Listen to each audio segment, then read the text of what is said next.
Hey guys, welcome back. We are talking about 5 title issues that can slow down closings and how to get in front of them quickly.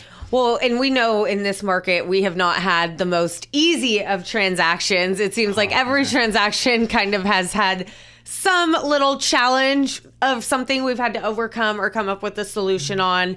And so one of our things that we try to come up with is to get in front of things. Because I know Ryan's little line is an ounce of prevention is worth a pound of cure. Yes, that's so true. if we can get ahead of some of these issues when we have to deal with courts or the IRS or, you know, any of these probates or things like that, if we have a little bit more of a runway by getting the prelim opened ahead of time, then we know what we're going to be dealing with. Yeah, right? that's like an automatic no-brainer is you got to pull the title as soon as you have ink on the contract. We do that readily. There's no exposure for the customer or for the agent. It's all still paid at closing, but it gives us advance notice of what could be a gnarly deal breaker if you don't get out in front of it and give yourself appropriate timetables to deal with, like easement issues. We had one in the spring where there was no deeded access to the property. So what does that mean?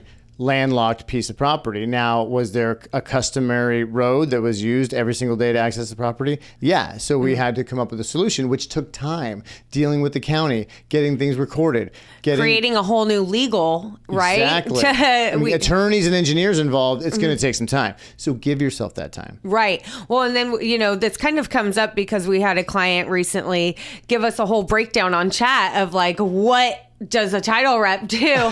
And a lot of these questions are answered in the preliminary report. So that's why it's so important to get ahead of these things, because it does give us the breakdown if we're going to have any issues if a property is landlocked, because that means it probably hasn't been insured. There's no way of getting insurance on it. So we have to get creative on this solution. Like Ryan said on this one, we had to get engineers involved. We had to create a whole new legal. But then there's other things too, like, you know, if something has liens like a les pendants on it, that usually is on there to stop a sale of a property. There's a huge issue of why that's on there, right? Well, people are literally fighting it out in court, right? So that stops all sale, all movement on any transaction.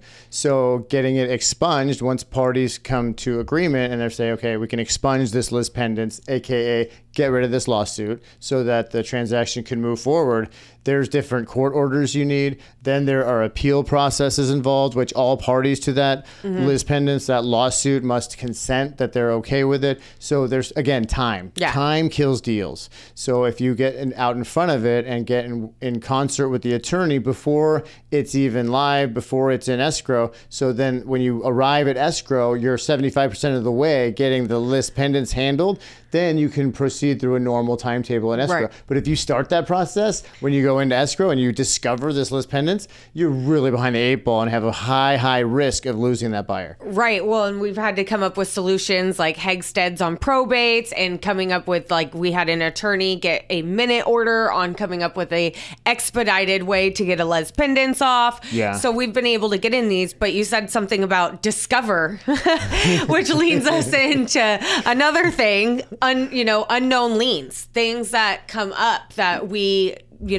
people say they didn't know they had, or things they were unaware about. So we had one recently. We had $10,000 of unsecured tax liens where the bill was being sent to an old property in New York, where the client I really felt for the client. They had no idea about these, and they had penalties occurred, and they had like immaculate credit. They've had multiple properties. They really didn't know about the supplemental tax bill, and we were able to come up with a solution, get it all taken care of. But that was something, that comes up, and we would have been able to handle. Freak out. All parties of the transaction lose their minds, and it's like the fear of losing. There aren't like 20 irons in the fire right now. A lot of people have 2 or 3 irons in the fire, a buyer, a couple listings, or what have you. It's not like the business is falling from the sky. So it's tough enough to add title issues and document issues and court, IRS, child support lien issues on top of that can really swing the pendulum into a negative space. Well, a lot of those unknown liens that we have, or unknown liens sometimes, when they come up, we are unaware of them until we get a statement of information. Because a lot of times those liens are only attached to their social security number or to their actual name and not to the property. So if somebody has liens with like an employment department, if they had a business and they owe employees money, that goes on their social security. That doesn't necessarily go attached to their property. However, if they own a property, that lien has to be paid. They can't sell that.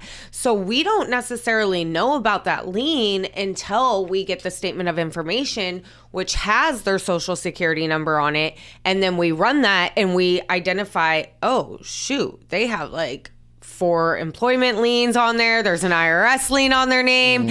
That could eat into the proceeds, which in a lot of these cases right now on these sales we're seeing, there's not a lot of proceeds getting out. There's not a lot of equity on some of these people that are selling that just bought in 2020 or 2021, even, 2019. So, well, and in our business, we're starting to hear a lot of the F word and forbearance, right? And so a lot of forbearance companies took $50,000 off the loan or took their arrears and they put it in a balloon note on the back of the mortgage. And a lot of sellers now are thinking that was a grant. And it's come up in multiple transactions to where that needs to be paid out of the proceeds. They're still on the hook for it. They just took it kind of like a loan modification. They took whatever was missed and the penalties and they stuck it on the back of the loan. Same thing with the forbearance. So now you got $55,000 that you owe this lender that you didn't account for. And you think you're like, sweet, I got 100 G's in proceeds coming my way. And you have half that. Yeah, and that's disheartening. That changes plans for uplegs. That causes all kinds of damage. So if you hear the F word, call us. We're used to it. And we can help you with the forbearance issue. The other one, of course, solar transferability. Does it run with the legal and the taxes, or is it treated like a lien that's satisfied at the sale? So many companies have gone out of business that getting answers and getting payoff statements and getting satisfaction of liens is a lengthy proposition. So it's really something to get out in front of to not cause more heartache, more delays in an already kind of, shady market or difficult market. Right. Solar has been one of the things that's been kind of a little bit of a pain in our butt for quite a bit of a time. Yeah, it can be the bane of our existence. So if we can get ahead of it, give us some runway, because if the solar company has gone out of business, these servicing companies are so backed up. It takes a long time to get these demands, get what we need from them. So be patient with working with the title, the escrow, getting all this taken care of, because we are the ones calling with the servicing companies, having to deal with that. And they're not always the most friendly trying to get this information. Or they don't communicate. Yeah, there's zero communication. And then, so after solar, I would think, we have somebody, when they pull a prelim and they see a vesting and they call us and they go, oh, this person on this title has passed away. They're not here. I have so-and-so signing. And the property is not in a trust. We've had that come up too a little frequently. And so unfortunately that does mean that is probate. Right. They died intestate without a trust, basically without a playbook of what to do when that person's no longer on the face of the earth, right? It's a question that the court has to answer, which is a probate process, which takes time. Yeah, we've got the call, well, I'm dealing with the daughter on this property. The parents passed away, but the parents show still on title as husband and wife. And it's like, ooh, this is going to be a problem. So definitely getting the prelim open and making sure when you're doing the vesting that you're dealing with the people on title. And if it's not who's on title, that's definitely a call for us, because we want to identify who it is, especially with a lot of fraud going on recently. We've gotten a ton of calls with people getting emails of like, hey, I want to sell my property. Can you help me sell it? But they don't want to set up a Zoom meeting, but they're giving a name. We're getting a lot of people asking us to check title, to check and make sure it's the correct person, to check and make sure that we have the correct contact especially information. The land ones still with land deals. For some reason. Yeah, so that's been super important. We've gotten quite a few of those recently. I guess that's like the next fraud thing that's been happening. I mean, so you think, so this is a litany of issues that we're seeing that can slow down your deals and lengthen the process of closing. And in that length of time, you lose buyers, right? You lose people walk, they find something else. There's a lot on the market to choose from. So let's lose sanity. Definitely, we have lost our sanity. Welcome. But what can we do to prevent? So what's the solution? So a couple simple things: pulling the prelim and getting that statement of information at the time of the listing. That covers both arenas. The APN that carries all the liens and all the sins of the seller on the APN, but also the social, which carries some of those unforeseen liens, because title gets them when escrow sends us the docs, like the day before closing or the day of. Yeah. And that's when that 11th hour fire bell is ringing, saying, where did this $40,000 tax lien come from? Why didn't title catch this? Well, we didn't get the SI until the day of closing. That's usually the answer.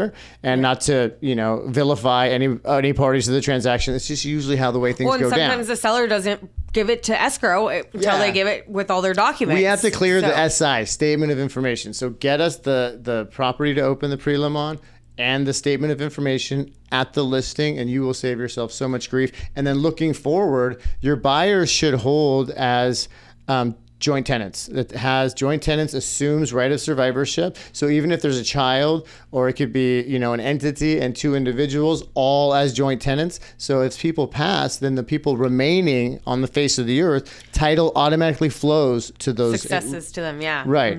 So that's something that you can do. I mean, if you're not going to build a trust, which is the optimal way to hold a piece of property protection wise for the owner, at least go joint tenancy. Yeah. And I think last and most important, call us with any questions. We have clients that call us all the time that have buyers that they are working on other properties, other transactions, and they want clarification. They want us to go over the reports with their buyers, even though it's not our report. It could be a different report, but they are still wanting to make sure that they have full clarity and transparency on what they're purchasing and, what's going on. I had one recently where a client called me and there was subject to on the vesting, and he's like, is this going to be okay for my buyers? Like, what does this mean? Can you walk me through it? And it was something that the seller needed because there was an uninsured deed. And so I was able to educate him on that process. And he was like, oh, so this is cool for my buyers. Absolutely. That's not going to affect your buyers. Yeah. Now, if the seller can't get a hold of this person, right, that might be a different situation. But, we are happy to do that. So anytime there's title questions that you guys have, please call us.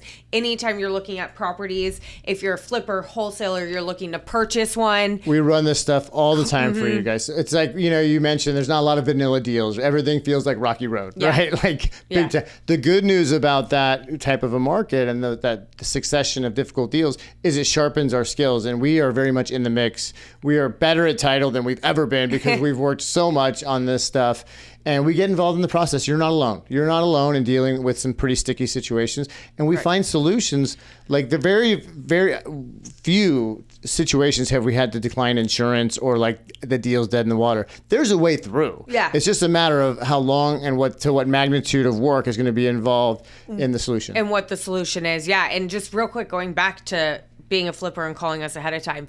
We had recently a client call me and he's like, hey, can you check this out? We just recently purchased a property. It was a development, and I got a call that there's a mechanics lien on there, and I'm not sure about this.